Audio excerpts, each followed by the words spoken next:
What's going on, guys? Frankie here from Faction Motorsports, bringing you another unboxing for a great product we have in-house. We stock these at our location in New Jersey, so if you're ever looking for one of these ATI super dampeners, make sure you check us out. Give us a call at the shop or check out our website. I try to have at least 2 to 4 of these in stock at all times. They are a pain in the ass to get when they are out of stock. So that being said, this is the ATI Super Dampener. So this is a replacement for the stock crank pulley or harmonic balancer on the SR20 engine. This is for this particular model is for rear wheel drive, but they do make a front wheel drive application as well. We might not have that on our website, so if you need it, shoot us an email and we'll get you covered. All right, so why do you want an ATI Super Damper? So this is a stock pulley from an SR20. Stock harmonic balancers are basically rated to take the torsional vibrations of a stock motor, and it's not really made for, you know, bouncing off rev limiter at 7,500 RPM. So the vibrations that this is meant to absorb is pretty much what your daily driver would encounter. It's just not something that you want to leave on your engine when you have, let's say, upwards of 400 to 500 horsepower and above. At those specifications, I would definitely change it out. But yeah, if you have the money, I would get one anyway, even if you had a 300 horsepower engine. If you have the money, spend it. These stock pulleys are not really able to withstand harsh vibrations. If you get something like the ATI Super Damper, it will do a much better job at reducing torsional vibrations in the engine. So, and you will feel that in the driver's seat as well. I've had a lot of people tell us that the vibrations they felt before, especially in Subaru engines. Subaru engines are very notorious for being they just have a lot of NVH, they vibrate a lot. Another reason you want to get one of these pulleys is because when you go to remove your stock pulley, if you're doing an oil pump or a front main seal, it's probably going to crack, and it's probably going to look like this by the time you're done. So this one's got cracks all over it. This was removed in our shop, and it still looks as bad. So I think this is one of the worst ones that we had to get off, but as you can see, it's just pretty much destroyed. This is the power steering section of the crank pulley, and if the belt is spinning on here and it has any sort of deviation, this could literally snap it in half. So you don't want to put a pulley back on that looks like this. So that's another reason to get an aftermarket pulley. What you don't want to do is get an aftermarket pulley that is solid aluminum and has it's basically not a harmonic balancer whatsoever. It's just a lightweight crank pulley. You want to avoid those. They do absolutely nothing for your engine except cause problems in the future. Another thing that happens to the stock pulley is the rubber inside of this. Basically, there's rubber connecting the, I don't know what you call this, the shaft that goes onto the crank, and then the rubber isolates it from the outer pulleys. That rubber will dry rot, start to crack. I've seen really, really bad ones where you can actually see it shifting. So you definitely want to make sure if your crank pulley is ancient, like most of these are, and cracked and damaged, you want to get rid of that either way.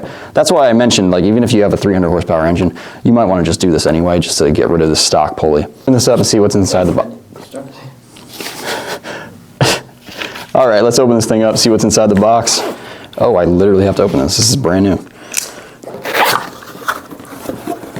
There is a lot of information when you open one of these. You guys have to read if you buy this. So if you don't know how to read, you're gonna wanna go get a class, and because there's a lot of reading to do here. Every single one of these is packaged by one person. They even have their signature on there. So if this thing is up, I probably shouldn't say up.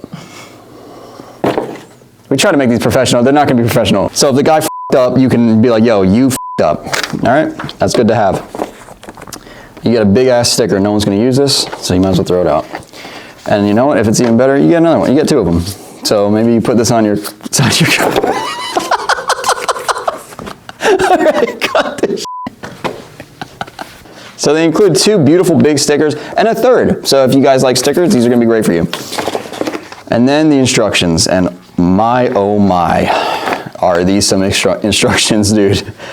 I was sitting down with reading glasses. I was going through this for like an hour just to realize that none of this applies to this crank pulley. So I'm 99% sure. You guys might want to read it yourself, but I went through the whole thing, and for an SR20 rear-wheel drive, really none of this applies. So they make crank pulleys for a wide variety of engines, and most of them are race V8 engines for drag cars.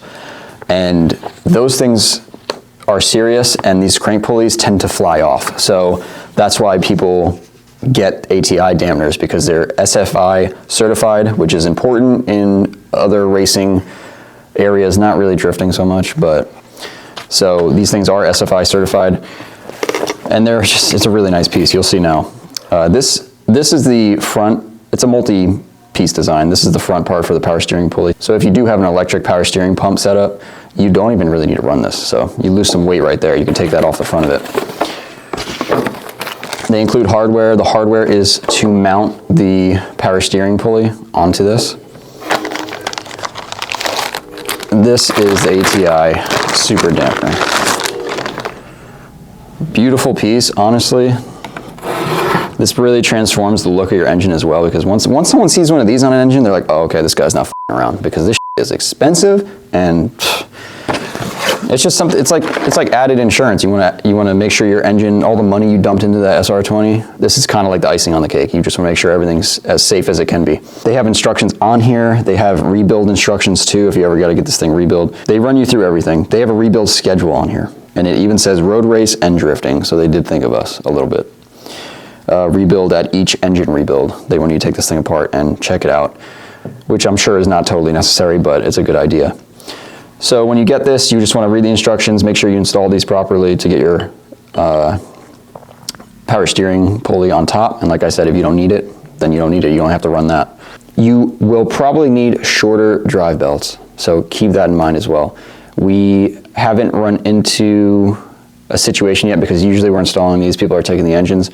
My engine isn't complete yet, so we haven't been able to put the belts on, but I know they're going to be slightly shorter from what I've heard, so keep that in mind. So don't buy your belts yet before you get one of these.